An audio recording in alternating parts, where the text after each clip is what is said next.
Success is a balance between achievement and fulfillment. We tend to chase most of the time dreams that were not ours in the first place. I wanted to understand where all of these insecurities rooted from. And if I can get to the root of them, then I can probably reframe them, use them to my advantage, not resist them, lean into them, reframe them, and use them to my advantage. This has been something that's been brewing in me for quite a while.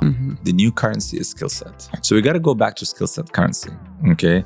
What skills have I acquired? What skills do I need to acquire? What skills are going to be required? The truth is, there is always a journey to a great outcome.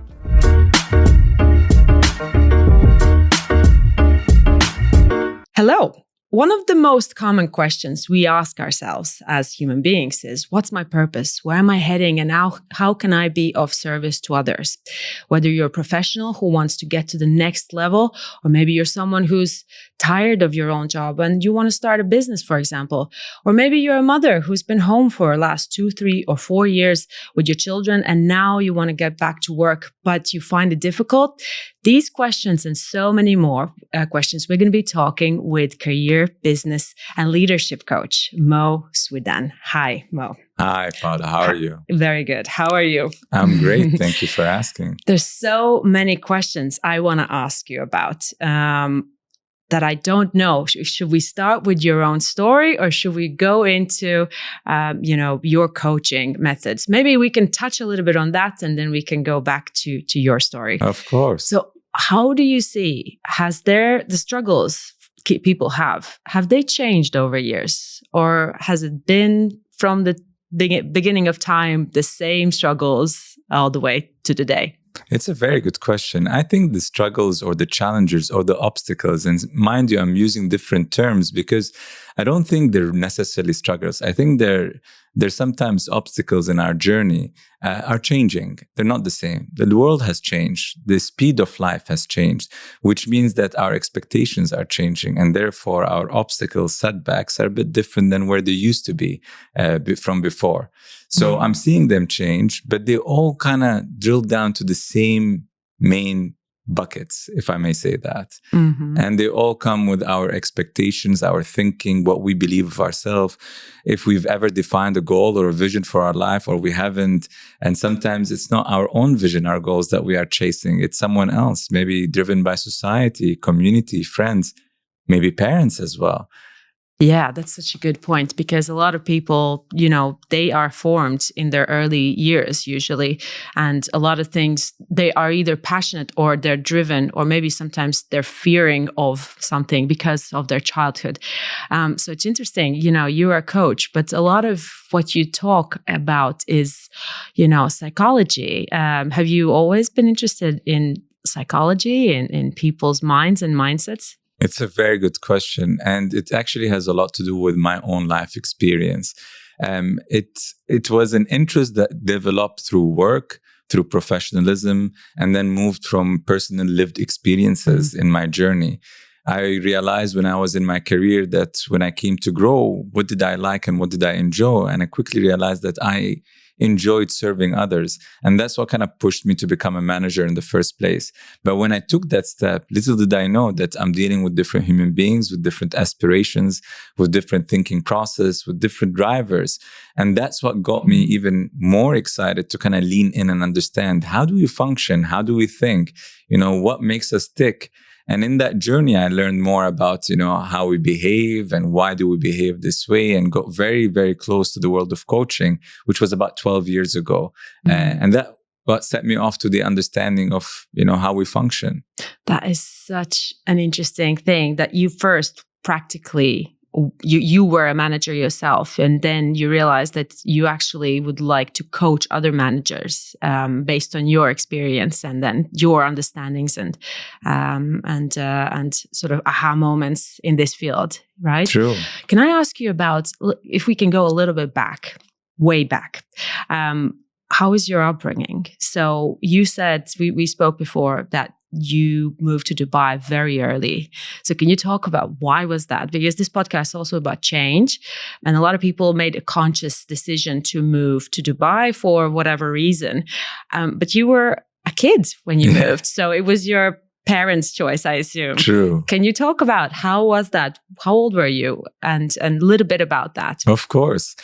I think my father and my parents represent many families in the past that moved from their home country in the hopes of better opportunities for their children and for their family. And that was the journey that my father was on. He left Egypt, where we're from, to kind of take us to a better place for a better career opportunity for himself. My father is a doctor, so he came here in 1985.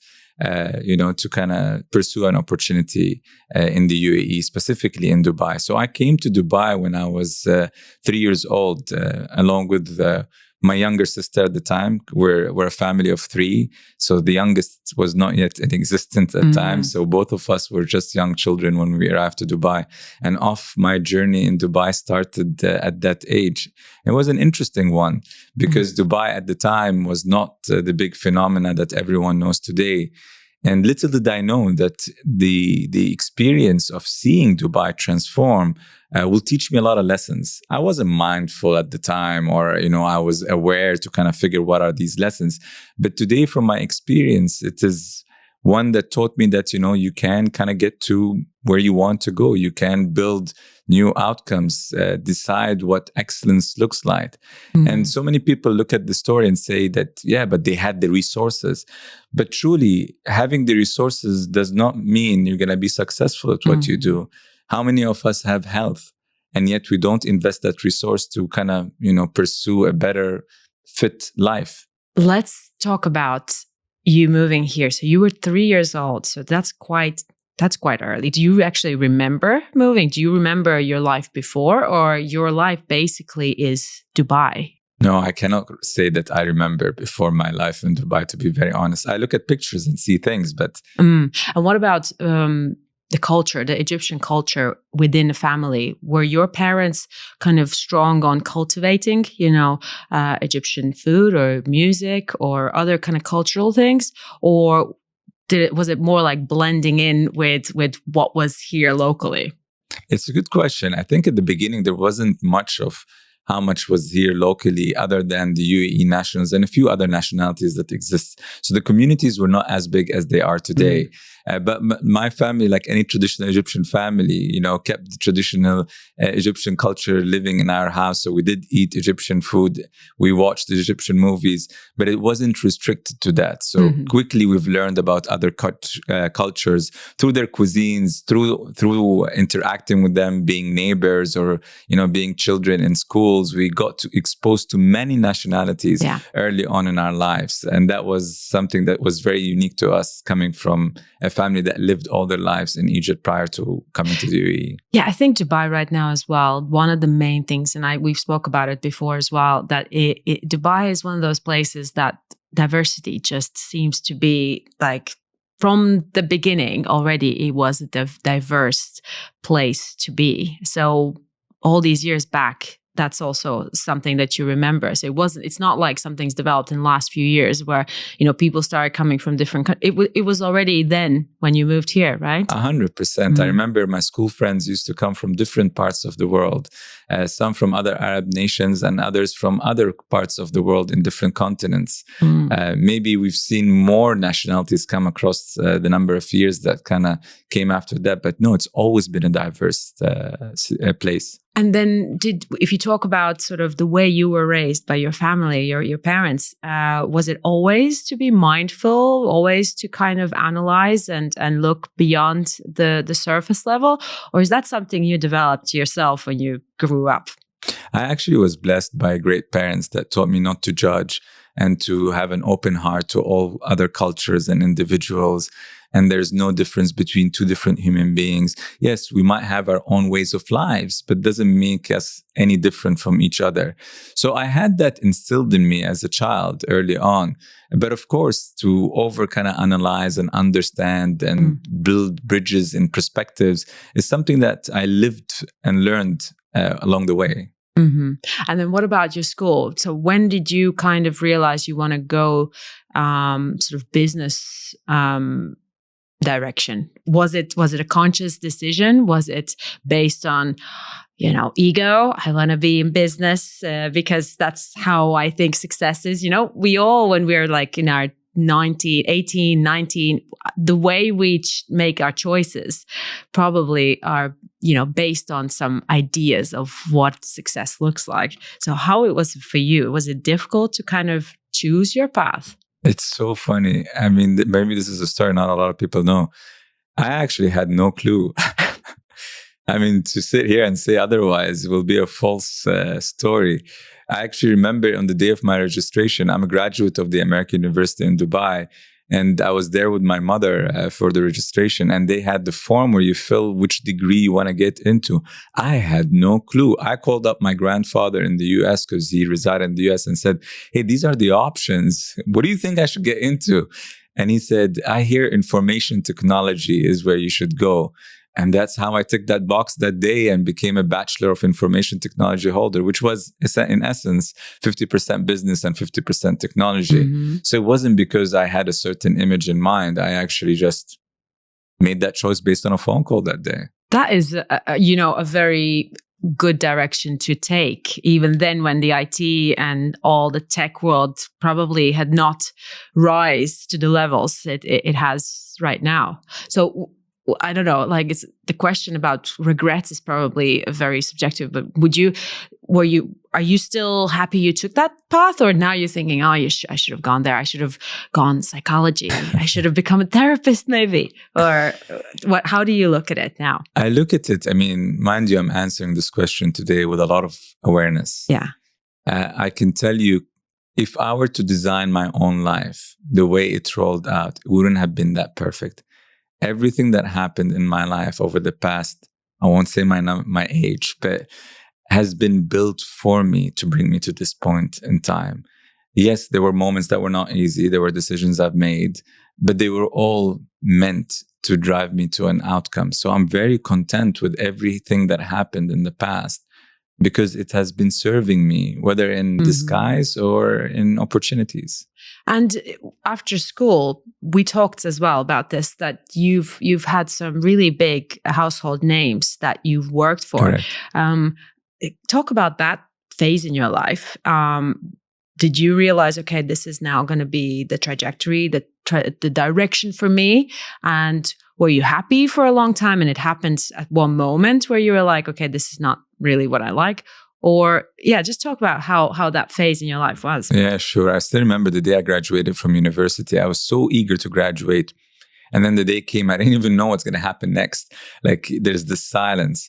But I was blessed. I'm grateful because I was given an opportunity to start my career with large organizations. I worked for Cisco Systems at the beginning of my career, which is a massive, large technological company, and was one of the most innovative at the time.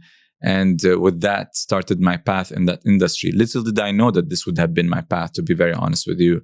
I just walked into it because it was the opportunity that made sense. Mm-hmm. And it was a big name. So it felt wrong not to do this. But that kind of took me into the tech space. And from there, I worked for a number of years and grew in different positions. And then I realized that this is a space that I actually like. I enjoy the fact I'm in a space where there's a lot of innovation and there's the ability for you to serve the industry as a whole by bringing these technologies to organizations. And I started my career into the technology sector, but only came years after working into it. So it wasn't like by design that I said, oh, this is it. And this is the trajectory I want to get myself into.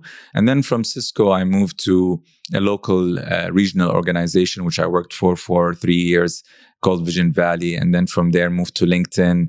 And in LinkedIn, I got to the place where I was managing a team over there, and this is when I started learning more about, my love and passion to kind of support others, and that every one of us present a different, unique set of thoughts and motivations and beliefs. And that's what got me more intrigued to kind of understand this outside my career, read about it, get closer to the coaching world.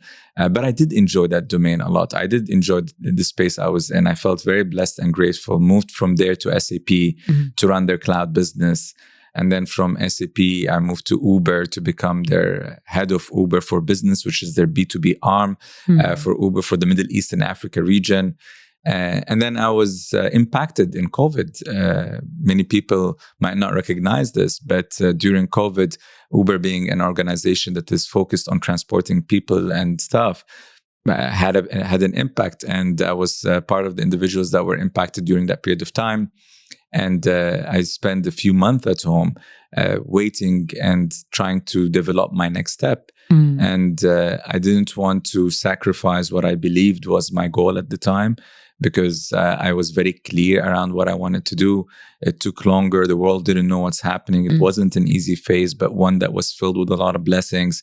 And then I moved to Procore to run and operate their Middle East and North Africa office, created from scratch, build a team, build an office, build presence, get customers on board. And then when I was in it for 3.5 years, I made the decision to step away to follow my passion and launch my own business. Let's talk about that moment. Sure. So you had a long, rich journey of being in these huge corporations. What happened? Walk us through what happened in your mind when you decided to take a leap, really, and change your trajectory into helping other people to change their lives, right? So what was it? Was it a burnout? Was it just simply an inspiration? Talk about that. Very cool. This has been something that's been brewing in me for quite a while. My love for coaching and supporting others has been something that has started 10 to 12 years ago. And along that journey, I haven't monetized it or selling, but people used to come to me from all parts of the world, and it became more and more. I realized that I get satisfied. There's this unexplained feeling that happens within me by just allowing the person I'm talking to have clarity on the next step they need to take, just simply the next step, right? And because it has been brewing, I learned more, I read more, I studied more, till I came to a point where this was part of me, part of my personality, my character, who I am. In fact, people, when I lost my job in COVID, encouraged me to go do this, but I knew it wasn't the step at that moment. I had one more play. I was very clear that I still want to do one more thing in the corporate world before I left. So it wasn't like I came to a point where I said, enough, and I'm going to move out of it. It was something that's always lived inside me. But I came to a realization in June 2023. Is it June? Yeah, June 2023, that in 2024, I'm leaving the corporate world. It was a moment where this voice within me became very loud and clear that this is it. This is the moment. Were you always clear, or were you clouded by, because a lot of people, I think, they kind of know the direction, but they're always clouded by, I need to pay bills, and this is a completely new start, and what are the people going to think? So all these doubts that start coming into your mind. Were you very clear from the get-go, and you just knew that that's not it's a timing thing? Right now, it's, not the time for you? Or were there any doubts for you yourself as well? Of course, I had doubts. I'm human. I had doubts. I had insecurities running around in every part of my mind at that moment. And of course, some of it is I'm going from a very well-established income to the idea that there's no recurring revenue or a fixed amount that you're going to get at the end of the month. You go from a place where you're comfortable, you have a strong brand, you've operated, people know you, it's your comfort zone, to a space it's uncharted waters. And to say that I haven't had my own thoughts, of course I did. But I had a mechanism that I've built along the way. I have a very, very blessed life by having two great women in them, my mom and my wife. And they both have been very supportive, great sounding boards, and motivational at times. So they always held the mirror rather than just encouragement, and told me the truth. And because they believed and they saw and they knew that this was the right thing for me, they also played a big role in that support. But didn't mean that I didn't go through my own thoughts. I went through them, and I had to coach myself around that journey, especially at the beginning. Even after I made the decision, even after the excitement hits reality, I had to coach myself, remind myself. So to say that I always had it planned is not a true statement. It's been always in me. It only became clearer towards the end of it. Have you ever used a coach or a mentor, or you were leaning on to your closest people who seemed to be very intelligent and knew what to do for you to kind of get to that space of with a courage, the space of courage, I must say. Or have you ever seeked out for any other professional advice yourself before on your journey? It's a very good question. I've had mentors along my way of my career. I was blessed to have good ones. But in that decision, I didn't reach out to anyone. I had a philosophy that when I was thinking about it, I isolated the world. I only had two people that knew about it, my wife and my mom, as I said. Everyone else, even the closest friends, did not know what's going in my mind. Because when I'm trying to figure things, and that's from experience and learned lessons and research, I'm already exposed to my own insecurities. The last thing I want is someone to project their own insecurities into my mix. And that could pollute or cloud my decision. And I didn't want that. I wanted to understand where all of these insecurities rooted from. And if I can get to the root of them, then I can probably reframe them, use them to my advantage, not resist them, lean into them, reframe them, and use them to my advantage. And that's what I really did. And I remember when people told me, when I announced after a few months, even after I resigned, I didn't even share what I was doing.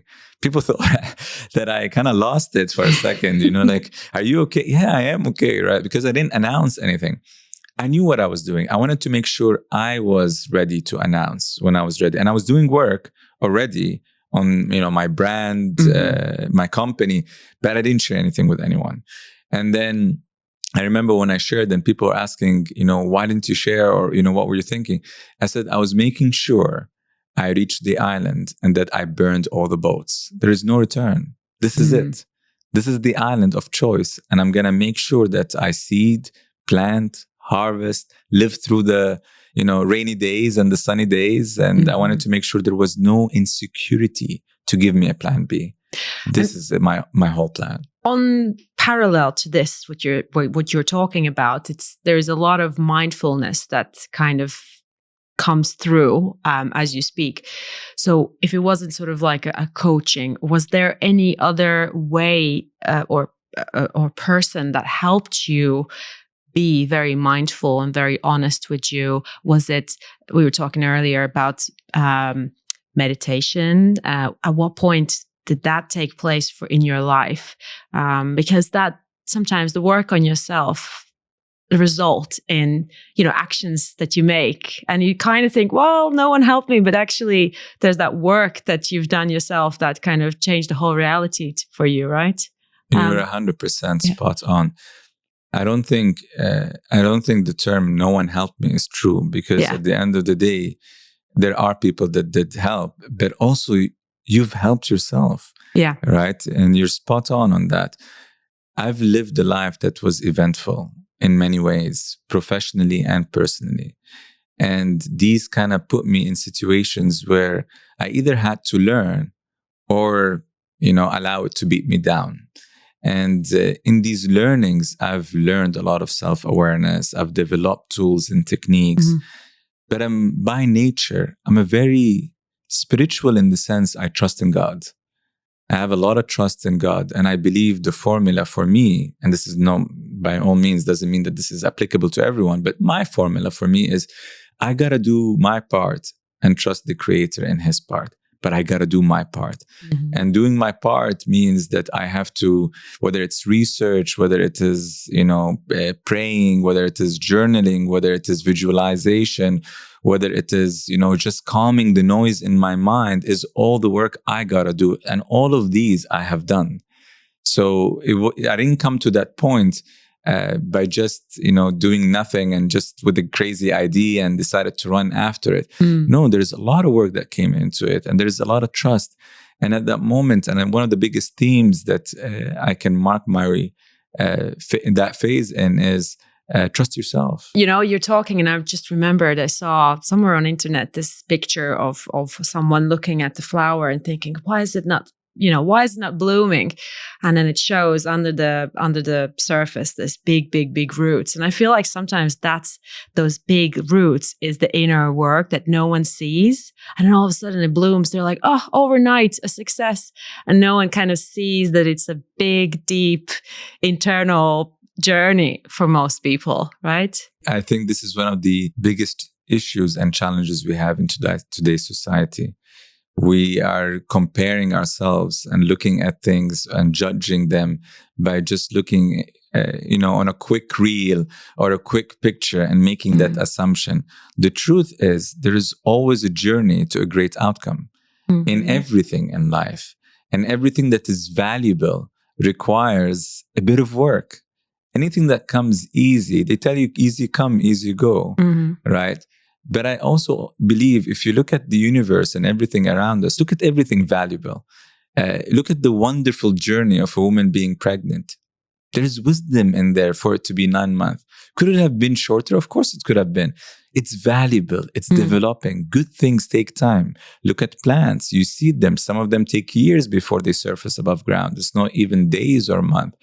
Everything that's beautiful and valuable requires effort and time. So beautifully. Well said. And so for you, this curiosity about yourself, sort of your soul and your purpose and all of that has come along from the childhood? Like, so you've had this type of way of looking at life, or was there a moment where, awakening happened or some sort of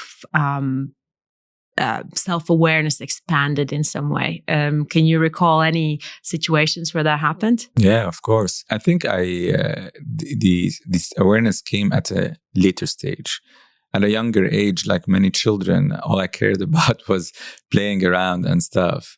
But when you're faced in life with certain situations that gets you to a place where you're what they call almost rock bottom, you have a choice.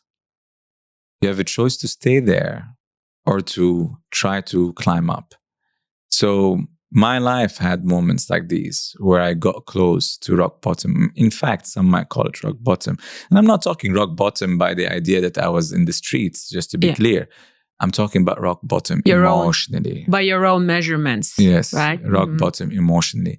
And I remember that period quite well. And I wouldn't wish it for anyone because it's not easy. It's not easy. And I know a lot of people that don't come out of it or still have residue from it. But that has been one of my greatest blessings and teachings. And I recall that in that moment, I took steps. At the beginning, of course, I didn't. I was almost unable to kind of think properly on certain occasions. But I took steps. I didn't want to just accept status quo. And I didn't believe that this is how life should be. And that kind of motivated me, inspired me to kind of search, to truly start my search journey. So there has been something, of course, a catalyst that kind of drove me to that. I almost think that is almost like a rule. You have to go through something very, negative or hard. And after that, there's this beautiful breakthrough. If you get on the other side, I guess. Or, for some, it might be a recurring pattern if they kind of don't figure out what the lesson in that situation is. But if you do figure it out, then there's this beautiful new chapter that opens up for you, it feels like. And you seem like a live example of that. So let's talk about that. Let's talk about your professional journey right now for the last many years as well. How was it to start to be a freelancer, to be on your own? You touched on, not having the stability of a corporate job with all the benefits that comes with it. How was it? mentally and just practically, was it difficult to set up basically your own business and brand? I think entrepreneurship teaches you things that you wouldn't see in a corporate life. Let's start there. It's been humbling, exciting, fulfilling, and a road filled with a lot of lessons. I see today a lot of individuals that come with the idea that entrepreneurship is salvation, is the end to my worry. I'm done with corporate world. I want to go out there and build my own business. The truth is, it could be the route that you can go on.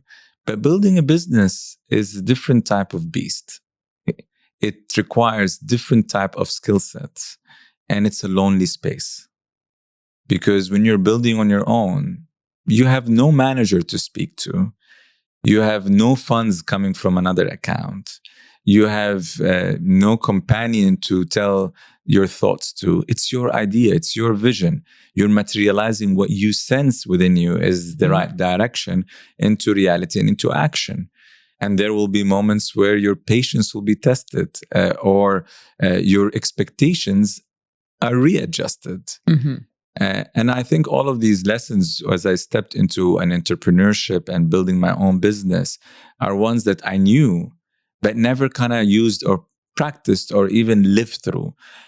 So it was very humbling because a lot of people think when you launch, like it will come raining, you know, but it takes time, especially if you're building something valuable. Remember that as long as you're doing the right things, making sure that you're, you know, being actively curious, you're always fine-tuning, you're trying to enable yourself to be better, and then trusting yourself, and for me, trusting the creator, I think is a big component of that journey. So it's not an easy switch on, switch off button. And I'm giving you these outside the whole salary even ideology, right? Like I've been salaried for more than 21 years of my life. That this is the norm, right? Everything is paid at the end of the month for me, and I don't need to worry about anything. And now I've moved into a space where every month is its own revenue. There is no continuity or expectations for any business. When you start off, you're still trying to figure out what's the baseline that you're going into and where you're going to grow it from. So no, of course, it's been one that's fulfilling, but I'm not going to say it's pink roses and it's amazing. And this is what everyone should be doing, because I think everyone is at their own path. And if that's their path, they need to know that it's a path where to require effort, believe. Yeah, right. I think that this story is a story that a lot of people at some point, 30s, 40s, when they've been in a corporate world for a really long time and they think, I want to be my own boss. I want to do my own thing. And then some people take the leap and realizes how much more effort, stress, responsibility they have to take on. And instead of being their own boss, they sometimes are their own, slave of the business, because all of a sudden there's so many things that are all on your, shoulders. But when people come to you now with these ideas of like, I've been working in corporate and I want to change, I'm thinking of business. What is your approach with people who are thinking of that maybe right now? I always start with why. Why do you want to do this? And you either have someone that comes along that has a great idea, truly a vision, something that is brewing within them, that they're dying to kind of get out there. And that's probably a good seed for someone to consider that, provided they also put the work of researching and understanding what they're getting into. And then you've got people that come in because they're tired of the corporate world. So what you said, I'm tired of being bossed around. I have enough experience. I should be able to launch my business. And with those, this is a bit different, because you're running away. You're not running towards. And these are two different actions, although they both involve running, but they have completely different thoughts and different actions. Yeah. And I find in my, now with seeing a lot of people and doing this work for a while, that most of individuals that come in the age group of late 30s, early 40s, typically, it's because they've always, and I'm generalizing here, so please, for anyone that's hearing us, it's not meant to be you, but in general, they're chasing the idea that I want to grow more, make more money. But there is no purpose anchored outside these. And when you chase it for too long or drive towards that outcome of making more, getting promoted, earning more, and so on and so forth, you get to a point, in your late 30s, early 40s, and start asking, why am I doing all of this? Existential questions, midlife crisis, some might say, right? When you ask, what am I doing? Why am I doing this? And 100%. It is about more fulfillment. Exactly. Yeah. Success is a balance between achievement and fulfillment. And when clients that come to me and we figure out that they're running away from corporate, the idea then is, let's find your purpose. Because there's no right and wrong in this formula. And I don't like the idea that everyone is promoting entrepreneurship, but this is the ultimate goal. I don't think that's right. I think everyone is on their own path, and both paths are correct if they're meant for you to be on. Corporates are amazing, and entrepreneurship is amazing for those that should be in these. So if you know your purpose, then the corporate world is funding your purpose. In the sense, it's fulfilling to get you to where you want to go. Whether it is something related to family, whether it is for you to practice a passion on the side, whether it is for you to build the dream home that you've always wanted to build and bring in your entire family, whatever it is, right? Corporate can become the vehicle in the journey. Yes. So the purpose doesn't have to be necessarily the professional job that you're doing, but it can be anything. And your job might be just sponsoring your purpose, so to say. Correct. Right? It's the way to get you there. So if I define my purpose, let's assume this, a simplistic one.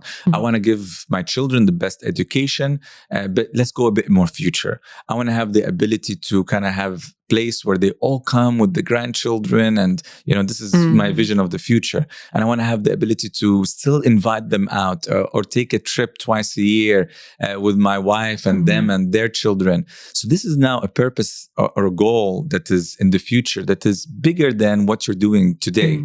So then this becomes a vehicle to get you there. It doesn't become the road that you're imprisoned in. It just becomes part of getting there. So what is the purpose you're trying to achieve? What is the goal you're trying to get to? Do you often face individuals that are struggling with finding the purpose or figuring what the purpose is? Because I feel like a lot of times people are like, I don't like what I'm doing now, but I don't know what I want. What's the alternative? They don't get to that point of like, if I would know what exactly I'd want, that'd be easy. I'd just go do that. And they oftentimes just go on their path just because they can't figure out anything better in their minds. Is that an occasional problem your clients have? More frequent than you think. I personally think, from my perspective, from my knowledge today, and my knowledge will keep evolving, that we tend to chase most of the time dreams that were not ours in the first place. And that's why we lose our purpose. When we are bombarded with movies and social media and society that has a certain image of what success looks like, and then the whole world is running after one image of success, eventually you get to a point where you start asking, what is my purpose? You see, success is not a one-size-fits-all at all. Success is very intimate. It's very unique. It's very individual. And it has to be something that you have defined for yourself, for what matters to you, not what matters to the world. For some, success could be a cabin in a forest, isolated from the world. For others, it could be a big house. For someone else, it could be this fulfilling moment, that happens every weekend. Doesn't matter what success is. What matters is that you have defined it. And when we don't protect our minds like we protect our bodies and health, we're allowing that, for us to be driven to believe that it is a certain way. And I also think sometimes it's the noise and the busyness of whatever you're doing. You don't almost have the energy and time to sit in silence and try to hear yourself. So I think a lot of people are struggling with that because they don't hear themselves, And so they're so busy of doing what they've been doing that the new thing, the new vision is sort of not coming to them. 100% agree. Yeah. You see, the idea of time is something that, I don't want to get into it because we can spend so much on that, but I think it's a self-created illusion that we hang excuses on, because I'm sure if you wanted to do something in your day, you will find the time to do it. Mm-hmm. So this idea of I'm so busy, there's so much noise I can't do, I respectfully believe that we all are busy, and I'm sure they are. I'm not dismissing that. But if you really, really, really wanted to do it, you will probably find 15, 20 minutes in your day that you can do that. And also, I think it's sometimes something that you do because you like doing it. So for you, or for me as well, actually, it would be a psychology, self-reflection. And actually that later on can be a good indicator of, okay, I actually like doing this. I like going analyzing, and therefore I could help others doing the same, or maybe not the best example that I gave, but I feel like that purpose always is lingering somewhere around us, but we just don't think that that's it, because it's so, easy for us, if that makes sense. Yeah, it does. And actually, you bring up a very good point. People don't sit with themselves. And the idea is it's around, but there is another obstacle. People always want an outcome very quickly. Mm-hmm. So maybe if I sit with myself tomorrow for 20 minutes and I didn't get anything, I'd be like, this is a waste of time, right? But if you've been listening to noise for so many years, for you to declutter noise, it takes also time. It's only fair to be patient for you to be able to listen. And people always assume, oh, I'm not that person that has to meditate, and I'm not that person that will sit in a certain position. But let's not frame anything in any way. Don't call it anything. Yeah. But just sit in silence, away from distractions, away from your phones, away from TV, away from noise. Just sit in and breathe. Think of a time that you had a great time. Because today as well, everyone is trying to frame it in a certain way. You got to meditate this many minutes and do these techniques and be able to do this. It dissolves the idea of what you're trying to do. The purpose of this is to silence and be able to kind of get clarity, in essence. That's what you're trying to get to, whatever mood you're in. Some people do it walking, some people do it sitting, some people do it while praying, some people do it while performing a certain type of meditation. It doesn't matter. We're not here to kind of dictate a specific way. We're just saying that it's time to unplug from the noise a little bit and understand yourself. And would you do that with your clients who can't figure out what their purpose is? Would you give these suggestions, or you have some maybe practices, or rather, how do I say it? Is there specific things that you do with these individuals for them to get closer, or do you just suggest, look, try meditation? No, of course not. I think. I don't suggest anything. When I work with my clients, I always say, I'm coming into your world. You're not coming to mine. I work at your pace. I work at what your belief system is, what your goals are. No judgment. At the end of the day, everyone is in their own path. My role is to enable them in their own path, not to bring them to mine. Yeah. Okay. I use my knowledge, experience to guide them in their own path, regardless what that path is. So at the end of the day, if we come to a realization, they feel that, oh, I need to find a way to unplug. I want to explore the idea or play with the idea of, meditation or stuff, then yes, we can have that conversation. But I go a bit more deeper. I typically say, let's start with, what do you value? What are your values? If we can understand our values, they provide a compass to our life. We can then start building things out of our own values. Let's talk about a few categories of people that seek help that I could think of. But if there are any that you think of, let me know. What about, people who all of a sudden are in leadership role and realize that it's not just about your craft anymore, but it's now more about managing the people and creating a culture and being sort of an example to other people. What are the main struggles when people reach out about this kind of big role that they have to now fill? It's a very good question. Most people that move from an individual contributor role to management and leadership have the first phase, the adjustment phase. When you're been executing for quite a long time, your go-to knee-jerk reaction, is that a knee-jerk reaction? Is that correct? Your reaction, okay, would be to jump in and solve because you know how to do it. You've done the role before. This is one of the pitfalls I tend to see with new managers a lot. They want to solve. They want to show that they have value. So they kind of get into, they sometimes have to operate through the challenge of they were a peer and now they are running the same team that they were a peer of.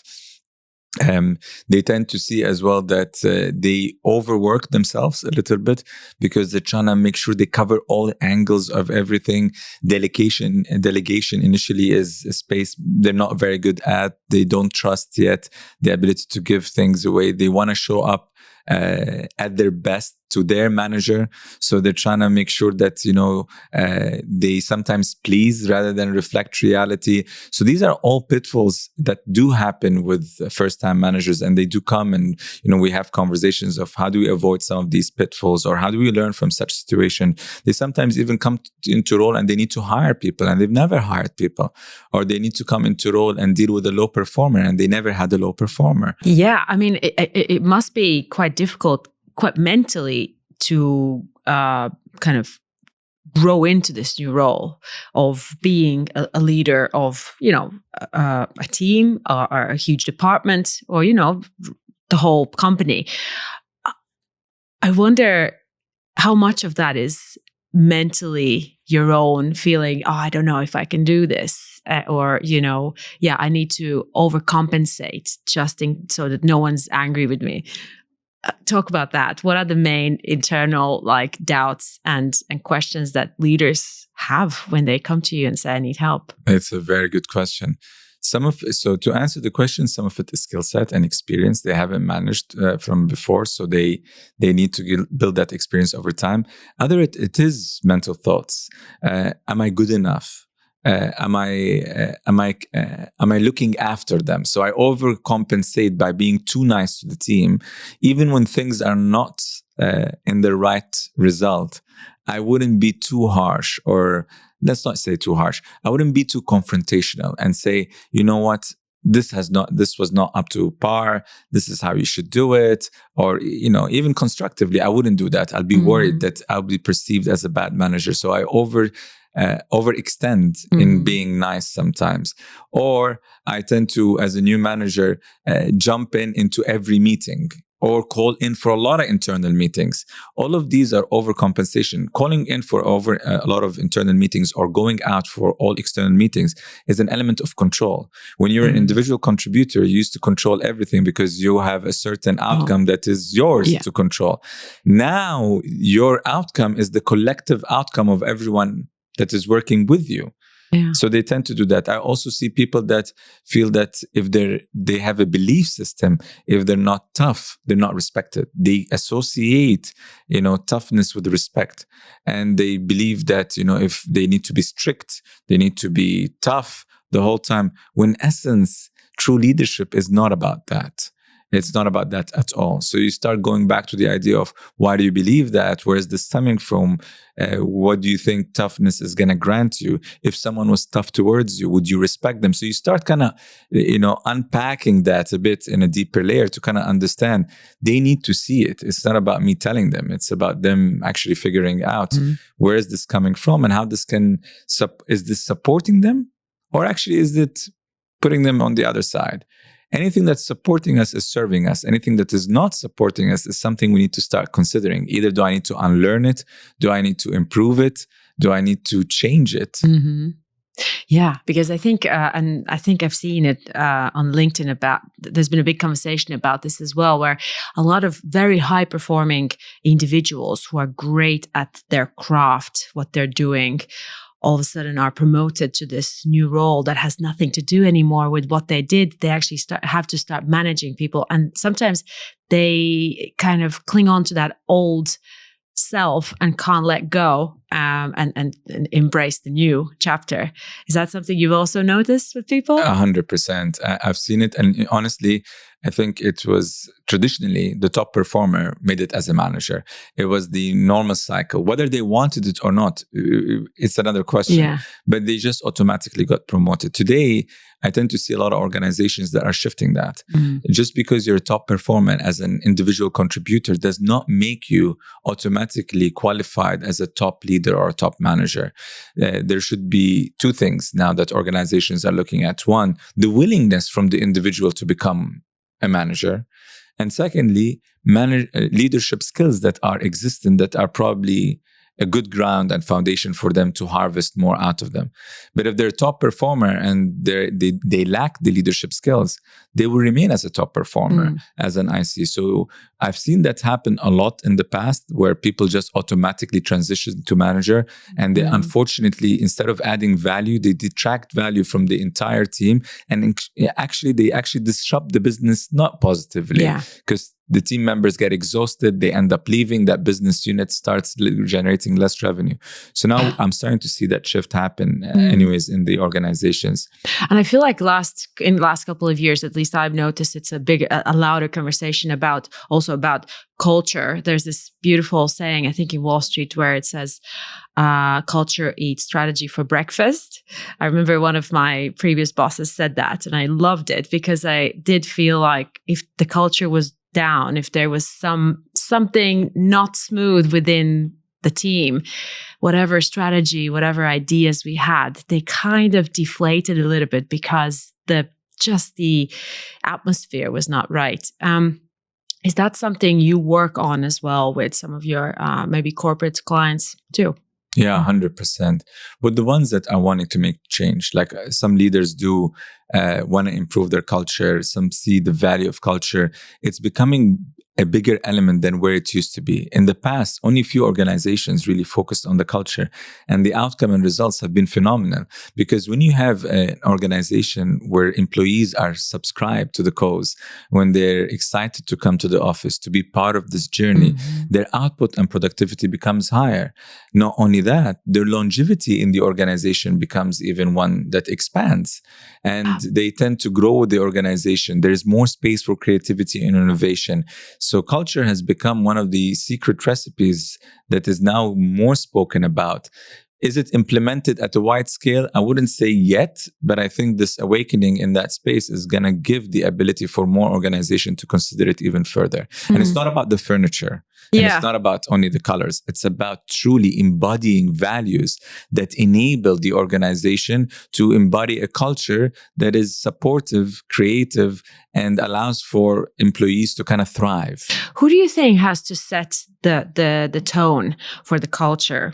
Are these, people like the managers, founders maybe, or are the people from HR maybe?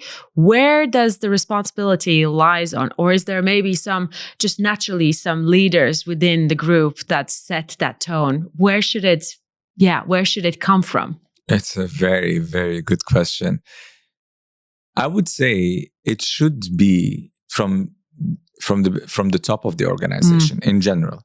So for it to become an org-wide kind of culture, it has to come from the top because it has to become the embodiment of everyone in the organization. And a tone needs to be set from the business owner, from the founders, from the CEO, whoever is at the top of the pyramid of that organization, or she is at the top of that pyramid. But at the end of the day, if someone ends up in a culture that is not let's say, aligned, super friendly or aligned. I think as a manager and as a leader, regardless of the environment you're in, you have a responsibility towards your team. And that is to provide them with a culture, at least in the space they're in, where they can feel that they're safe, that they can speak up their mind, that creativity does exist. That's a responsibility for anyone that's been given that title as a manager or as a leader, as a responsibility towards their team. So even if it's not coming from the founders, and you end up in a place where it's not the most spoken about thing, culture, and you believe it's something that is important, and factually it is, then you have the power to do something about it. And you should do something about it. Yeah. I want to talk about, because we're closer to the end, but I really want to touch on a little bit 3 other categories of people that I feel like probably benefits from someone like you. And there are people who are going through change, whether it's, someone who's been home for maternity leave for a while, maybe took longer than expected. Maybe it's someone who's turned 60, 65, 70 and starting to feel like maybe, it's all the young generation. What am I going to do, within these workplaces? Or maybe it's a very young person out of school who also struggles to find a job. So basically, these people who are struggling for whatever reason, maybe we can kind of put them together, although there's different reasons why they're struggling. But first of all, do you work with people like that? And second, what do you see are the main sort of struggle they have? It's I'm going to try to group them. It's a very many questions within one question. I'm sorry for that. No, it's okay. It's okay. Let's try to group them. I think the first thing I would do is, if I'll go back to basics, I will look at any of these group members and remember that the new currency is skill set. So we got to go back to skill set currency. Okay. What skills have I acquired? What skills do I need to acquire? What skills are going to be required? Mm-hmm. Okay. Because if we break down things to basics and you take any of these polls, so if I am, working with someone who is at their 65 and 70, they've acquired skills, okay, that happen through the years. What skills are still needed, and what do I need to learn and kind of keep myself engaged and learning is very important in the day and time we're living in the era we're in. And that is applicable for all categories, because even a mother, and my biggest respect and heart goes to all mothers, because the amount of effort and energy and dedication for her children is a beautiful thing, right? And for her to come back to work, I know it's not easy. I know it's first there's an overwhelming feeling after being at home for quite a while, and then you start going through the thoughts: will I be accepted, not accepted? Let's go back to skills currency. What have you learned prior to your maternity? Have you used the time while you're away taking care of the kids to also develop skills? I encourage, that in that period of 2 to 5 years, whatever the duration is, you have time alone. Kids tend to sleep or have naps. Use that time to nourish yourself with knowledge as well, so that you're always keeping your skill set where it should be in terms of growth. Refreshed and up to date, and always have an eye to the future. Because today I believe that if you look at, there's a term called career cushioning, okay, which is essentially career insurance. It's the idea of understanding what skills are required in the future and for me to develop them today. So I'm buying insurance by learning them, okay? And if we use the term career cushioning across all these categories, all I got to do is understand what skills are required, what skills do I have, and what skills do I need to acquire to become in the space where I'm in the highest demand. That's what we really need to break it down to. Do you think and that will be our last question on this topic, but do you think that over time, especially in the last 5-10 years, when AI started coming in to play and the tech has really overtaken a lot of functions already, have you seen some problems or concerns about this coming into corporate world and any business? More automation, less jobs that were accessible and now they're not. Has there been a question within leaders or businesses and corporations about this aspect as well, where you've been involved in a part of it? I haven't been involved in deep discussions on this, but I can tell you what I'm seeing and what's happening. Okay. First of all, let's take a step back. If we look at the hospitals and how they used to operate many years ago, there used to be a role called the clerk. He used to move around x-rays when they were taken, or she used to move them around from the x-ray lab to the doctor. These roles are non-existent today because technology essentially has taken over. The file that gets uploaded automatically appears at the doctor's computer. You don't need a messenger in between. Okay, that role disappeared. What we're seeing today is a similar thing. So the idea is the technology is going to overtake certain tasks, but not all tasks. What I need to understand is which tasks I need to sharpen, acquire, or have, so that I become more valuable in the era I'm getting into.